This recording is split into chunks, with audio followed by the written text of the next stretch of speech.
Hi friends, hope you people are doing well with your CLAT preparation. There might be one more relevant question which might be striking your mind is how to make notes. Fine. So now let me just give you some bit of hint or some simplification on this process.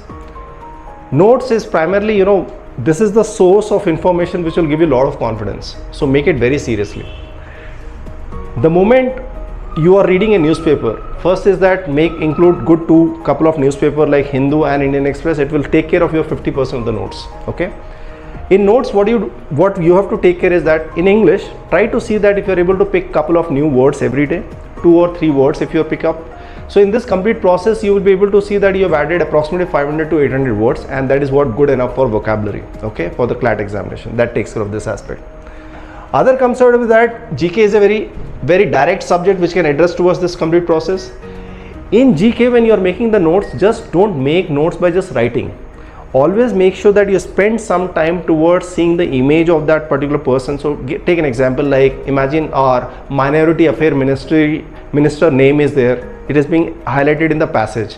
Plus his image is also there. So make sure that you wait and look at the image for 30 seconds, try to see the picture, try to see what is the tagline which is written over there. This will help you to retain the information. Like for an example, no one writes in the note that our Prime Minister is Modi, right? Because it is already settled in the brain. In the same way, if you use this newspaper to settle this information, you don't have to make notes on that, right?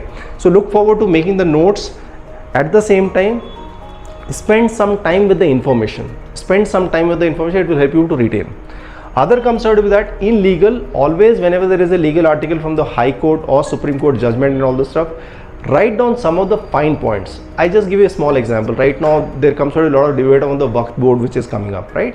So in the Waqf board they have given you a criteria which says that anyone wants to donate a property to the Waqf board. In that case, this person should have practiced at least for 5 years as a Muslim, right? So just write down this single line over there. Reason behind this comes out to be in your legal, out of the 5 to 6 passages you will be having which is having some legal context, right? And if you're lucky enough, there will be a couple of passages which will hit in the examination which you might have read in the newspaper, right? So knowing those fine points will help you to simplify the passage and you don't have to retain the core information which is already there in your notes, right? So this way this will come out to be a handy practice to us doing so.